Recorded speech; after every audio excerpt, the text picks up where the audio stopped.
pledge allegiance to the flag of the United States of America and to the republic for which it stands, one nation, under God, indivisible, with liberty and justice for all.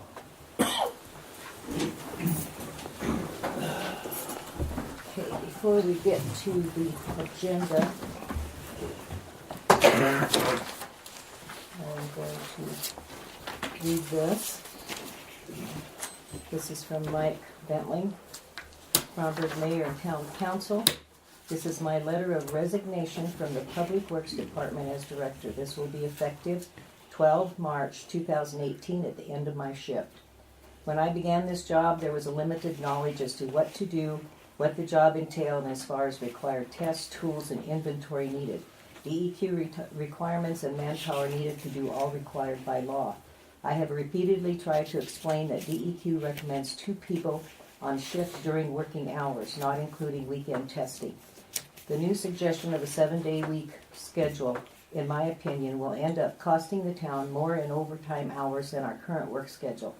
If the weekend overtime hours are truly an issue, that can be solved by having 1 employee on call for the weekend clock out at 2:30, and then the 3 hours would be within the 40 hours. Another issue with the 7-day week work schedule is that it would be in conflict with both Bridger and Joliet's work schedules, making coordination of working together, especially in an event of emergency, challenging. I think it is truly sad that when a new mayor and council members change, that it somehow opens the door for reevaluation of current town employees' jobs. With change can come ideas where improvements can be made, but this is not done by constant critique and no appreciation for the job currently being done. I have lived in Fromberg for over 17 years, and never in that history was the job being done to the great degree it's being done now. There is a faction who will argue this, but they speak also from both sides of their mouths. They speak of building up and improving the community, but their actions speak volumes. They speak only in critical tones, chastising those who do not agree with them 100%. They are indeed a negative, unhappy people who can never be pleased. The evidence of this is that the more that is done, the more they demand, and they are never satisfied or grateful. Our current mayor was promoted and elected by this faction. Like a pack of wolves, they turn and attack one of its own members, so has this faction turned on their newly elected mayor. I make no apologies for being raised to lead, follow, or get trampled. I choose to lead and will not be tread on by anyone. I've worked hard and put my heart and soul into correcting the town's issues with water and sewer. I've worked hard to improve the town park, the ball fields, set up the shop and town truck with needed tools. I've maintained the tools, equipment, changing oil, fluids, basic tune-ups, repairs, added safety lights, and so on and so on. And I've also found needed equipment for literally pennies on the dollar. A $70,000 grader for less than $3,000. Similar savings with the skid steer and sander was free. Many items were hand-built, such as a push box for the skid steer, the truck plow, which has been rebuilt several times to strengthen the design, yet there is never any mention of these monies saved, only discussion of hours of overtime. So many things have been taken for granted and sadly will be noticed only when it is no longer performed. How sad it is that it takes a person saying, "I've had enough." All keys in town cell phone have been turned over to the mayor, Shirley Miller, at the time of presentation of this letter on March 12, 2018, Mike Bentley. So, consequences are improvements will be slowed down. Our streets will not be repaired immediately. We'll have to look into getting some replacements. DEQ mandates that we have a licensed person with water level 3 at least on our staff. That's not going to happen. We don't have one. We can't get another one for what we were paying Mike, and I'll tell you that right now. So we're looking at some very possibly long delays in our streets, in our water system, and everything that Mike and TJ have done. TJ will still stay on the job. In the meantime, we're looking for another Public Works Department guy. So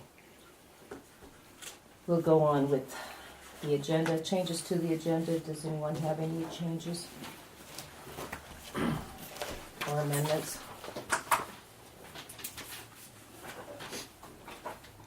What did that letter fall under? It was just an open letter. Under correspondence or just first thing No, it off? was just the first thing on the list. I decided to read it right away because it wasn't actually correspondence. It was given to us late this afternoon.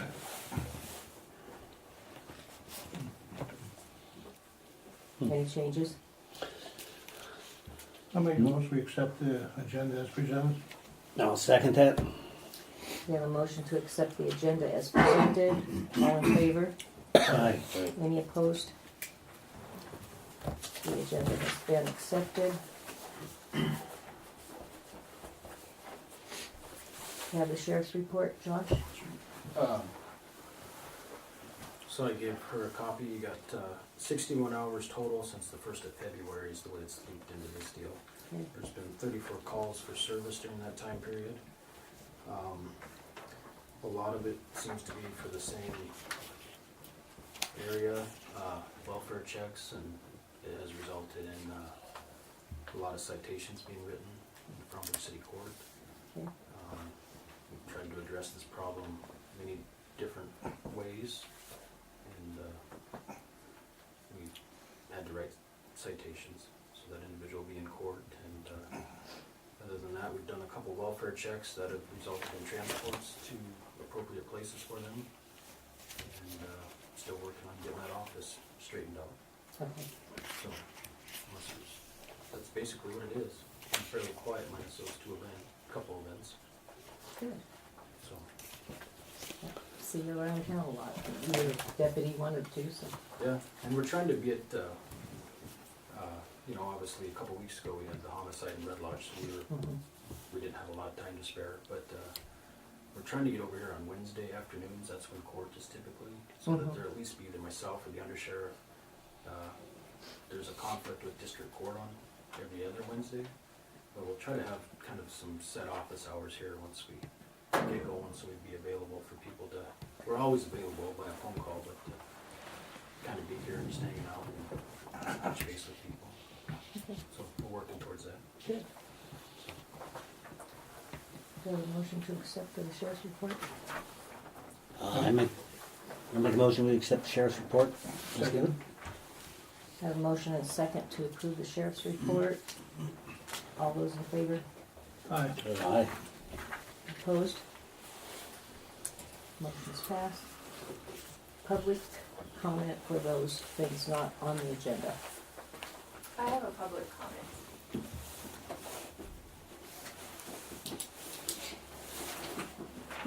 Okay, Carrie?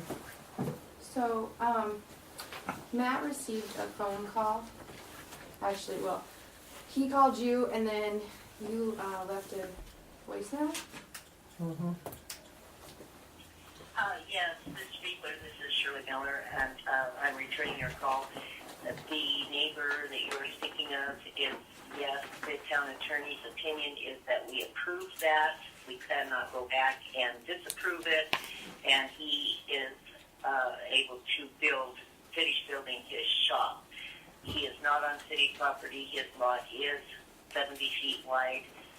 She has the legals and everything for that lot, so I'm on my way down to City Hall, So, according to you, the lot is 70 feet wide. Mhm. I called and it's 50. I got the legal from the Red Lodge Department of Revenue.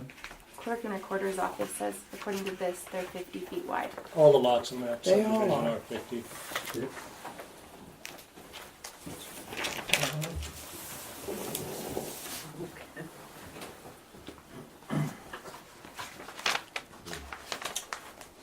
Plus, I would add that it was voted on to rescind the permit, and that I Just a don't minute, believe. Randy. Carrie's got the floor. We'll get to you next.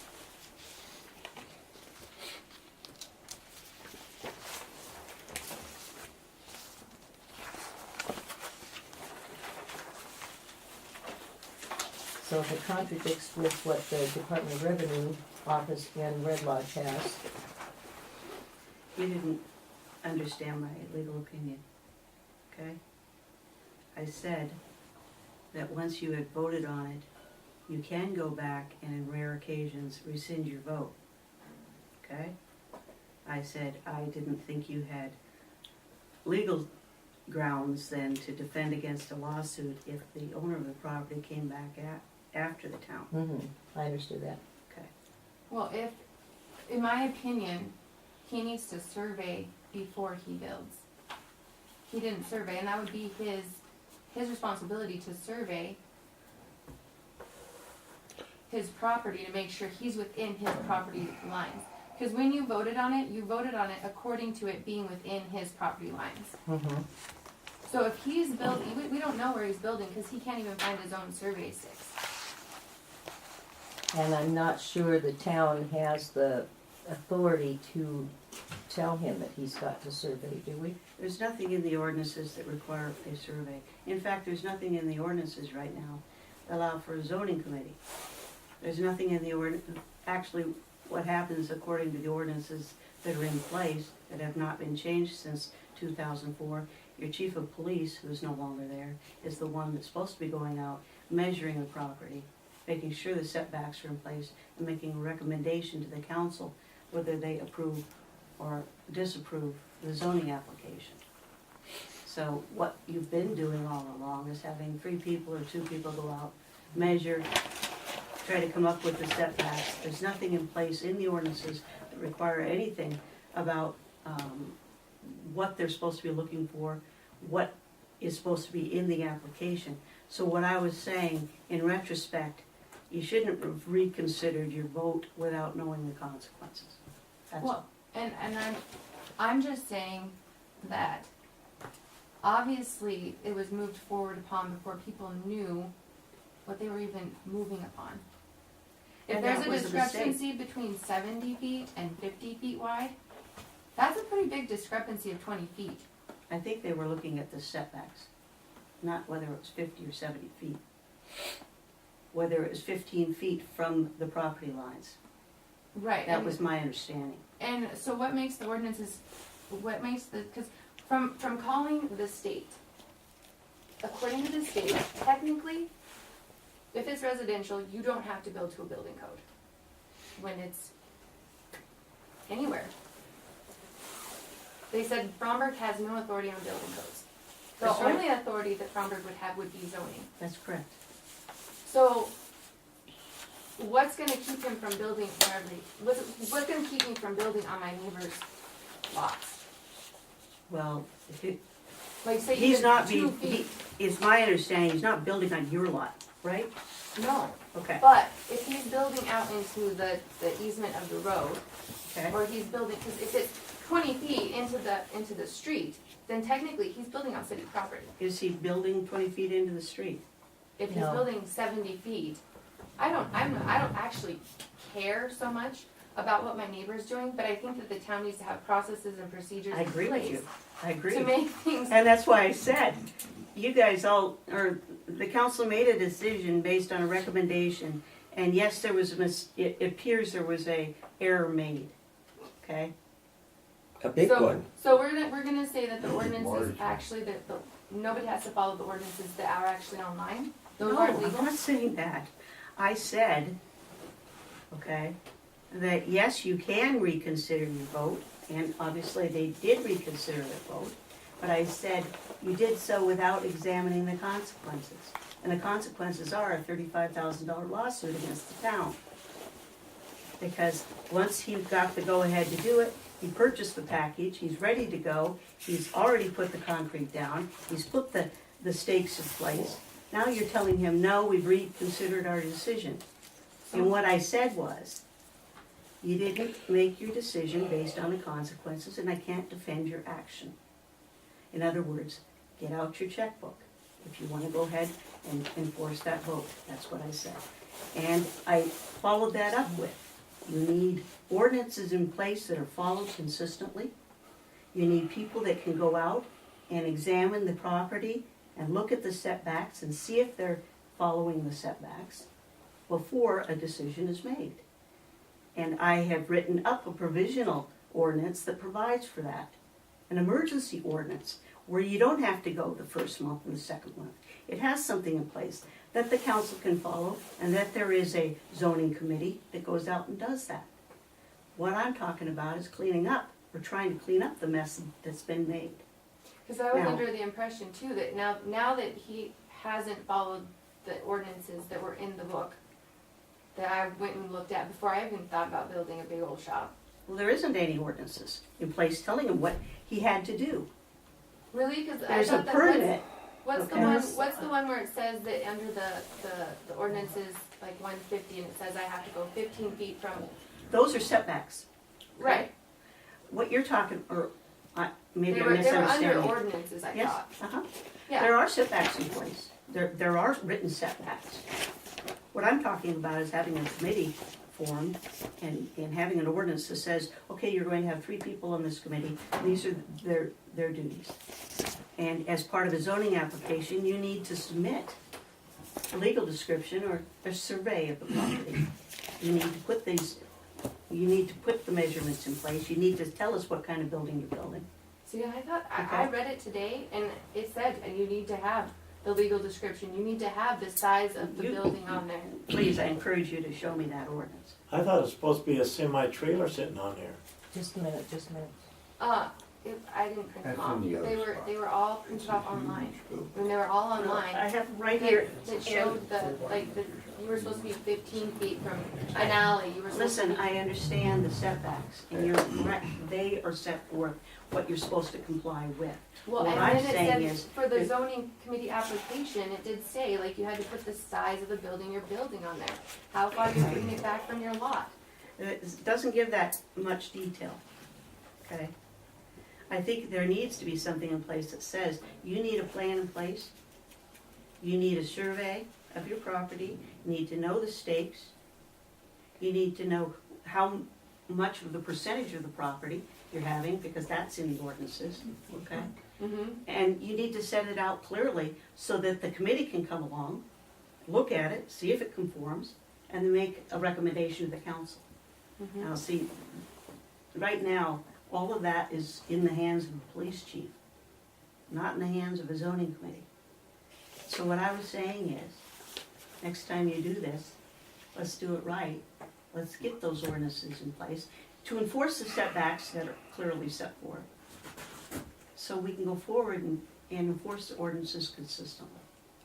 Right, So because that you, otherwise, in the future, don't have a lawsuit against the town for for saying, go ahead, and then let's go back. well, and- no, Okay. even, so now that he didn't have to comply, and because you don't always comply, now I can be like, well, you're No, just no. discriminating against me, and I can come with it. That, according to the state, they That's said that you're opening yourselves up to a bunch of liability, and because you're invalidating your own You don't quite ordinances. understand. Blomberg doesn't do What that. I'm trying to do is fix the ordinances in order to do it right from here on out. And be able to clearly tell the people what they need to do when they're filing a zoning application. And then have the zoning committee in place to go out and look at the property, make sure that it complies with the ordinances. Right now, you don't have the mechanism to enforce the ordinances, is what I'm saying. Right, because I was the chief of police that enforced the ordinances. However, so then after, once you go through and you fix the ordinances, does that then make it so that somebody can't come along and say, well, you've been letting somebody build this here and letting somebody else Yes. build this here, and so that's opening up to liability because you invalidated your own ordinances in the past? No, we didn't, okay? It would be from that date forward that we enforce these ordinances as they are written.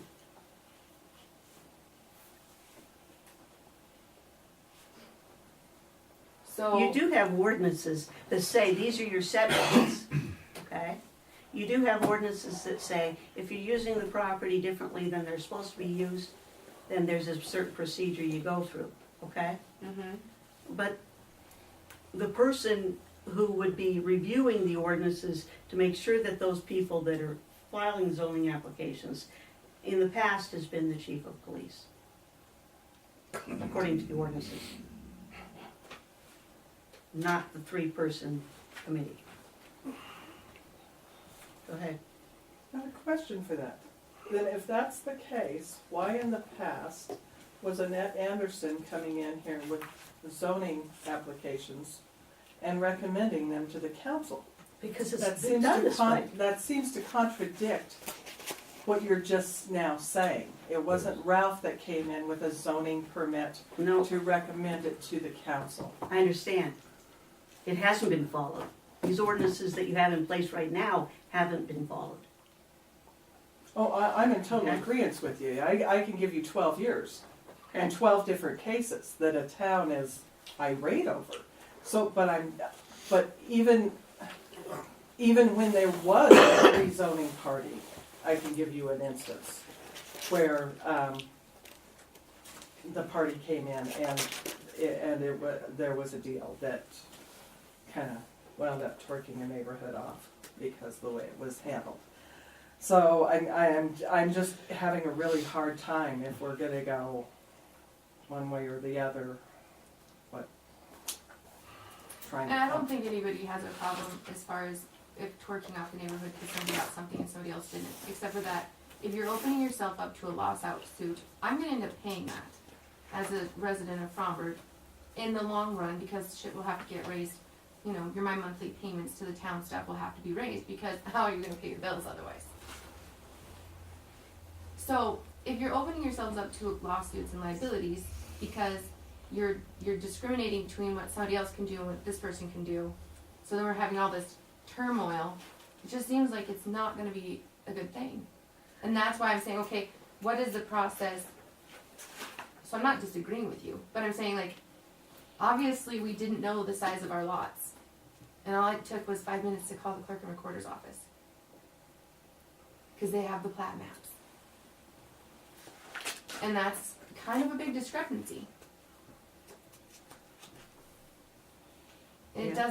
doesn't appear that we're doing due diligence. I agree with you. And that's why I'm saying, I don't think you can defend this lawsuit if there is a lawsuit coming, and it sounds like there is, if you don't change that vote. But that's the purview of the town. That was my legal advice, okay? To save yourself a $35,000 lawsuit. You gotta learn from that and move on, make sure we have something in place that's enforceable, there's a procedure in place, you follow each and every time, so you're not discriminating. Right, Okay. no, I agree. So after this, if you clean up the ordinances, make them, easy to follow, Mhm. that will clean up any past kind of shuffling around discriminations. I mean, because it could be construed as discrimination. If I don't get to build on my 3 lots as big as I want and take up all the green space, and yet my neighbor gets to do that. I understand. And I mean, That's why zoning, that's why anytime you change these zoning ordinances, we have to have public meetings. So everybody can look at those zoning ordinances that are proposed and say, are these fair? So and before we even do that, you have to adopt a growth policy, according to state law. And unfortunately, that takes $10,000 or so to come up and do a grant that will write that growth policy. But in the interim, you can adopt the county's growth policy and move forward, and that's what I propose to the council. So I think it is imperative you move forward, you clean up the ordinances, make them clear. because then don't we have to follow FEMA regulations as well when we're in the floodplain? So there's be certain building standards we have to comply, and then if we don't comply, I would guess, if it was me and I was an insurance company, I'd be like, you didn't follow the rules, the codes, and, created a problem. There's a whole chapter under the ordinances that address the floodplain requirements. And the building standards No, there is no building code. under There is FEMA? There is a state building code that everyone's required Right. to follow. Right, but isn't there, if I'm under the floodplain, I would fall under FEMA, which therefore there would be, FEMA has its own building code, like you have to build up 3 feet or whatever. I didn't read it because it's a lot of pages long and I'm not interested in it. I'm not in And the floodplain. that also is addressed in the floodplain. The crawl space, the foundation, how deep it has to be, how high, that's Well, all. and how high something has to be built up in Mhm. certain parts Yeah, of the that's floodplain also has. addressed in the floodplain, and it's like, I don't know. Right, 20 what or my 30 argument pages long. really is if we're not following those standards that FEMA has set out, like this is what your building code is, Other things, yes, that are ancient, probably are grandfathered in. But when we're doing something new, if we're not following those standards, then how are you gonna get insurance claims? And that's another issue that has come up too, is the grandfather clause. Now, I've been advised that anything that's grandfathered in, before the ordinances were written, that whoever comes and buys a piece of property that's grandfathered in, if they tear down a building on that property, they are allowed to build on the existing foundation. You took the foundation out, as far as. Well, the neighbor goes. I think there's still a piece of it there, the original foundation. But that was another issue that came up that we have to look into, so. Well, the grandfather clause is written in the ordinances, and it says that if you do more than, I think it's like 50%, it's no longer grandfathered in and you have to build accordingly. Now, it's not saying you're right in front of me, so I'm not positive, but I did read it, and I would say that it was definitely, I judged it in my mind, I'm like, oh, that's definitely not considered grandfathered next door, because you ripped out pretty much everything. And according to FEMA, they have their own grandfathered clause, what counts as grandfathered clauses. So if you're in the floodplain, I would say you would have to fall under FEMA standards. It would be which floodplain you're in. There's a number of floodplains that dictate those rules. Right, and there's a map online and you can see like where, 100 year, 500 and so forth. Right, you have 1% chance of flooding. Yeah, I saw the floodplain map, but wouldn't you still have to, in order to comply with FEMA, have to build according to FEMA's building codes? I'm not really sure, it's something I'll have to really look into. Well, I mean, Because I haven't really studied FEMA's building codes as far as depending on the percentage of floodplain. So we'll have to really look into that and make sure that we are within those guidelines. But every house, including the barley field, the property including from the ditch to clear to the river is in the floodplain. And there are like a lot of houses out there. my house wasn't in the floodplain according to the FEMA map online that I did not bring, so I can't show you, but. So why are we bringing this up then? Because If your house is not in the floodplain, then why is your neighbor's house? All I'm saying is for future cleaning up the ordinances so that Okay. we're compliant. Mhm. Would this be something we would want to look into? Yes. Right, yeah. And we will. Thank you. We're looking at every possibility here, trying to get everything straightened and cleaned up as much as we can so that we have something concrete to look at and follow. So, That would be nice. thank you, Terry. Mhm. Jim? This might help. There's copies for everyone there. Briefly, all that I'm saying is, I looked at the property. I've been given two different site descriptions. One was 50 by 100, the other was 70 by 100. Due to the snow, I couldn't find any pins. I used a measurement off the north-south fence of the neighbors, which also fit in with a utility dock.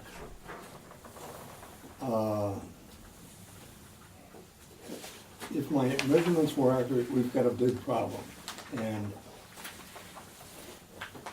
when I was done, I came back and I still couldn't clarify the difference between the 50 and the 70. So I called Carvin County Clerk and Recorder, talked to Marcia, gave her lot 13, block 2, Blue Edition. She told me the lot was 50 by 140. At 3 p.m., I called the State of Montana Department of Revenue, which I had heard had been contacted in Red Lodge. They said they would call back. At 3:27, they called me back. The phone call lasted 38 seconds. And they told me that the lot size was 50 by 140. And Now, whether the property is 50 by 140 or 70 by 140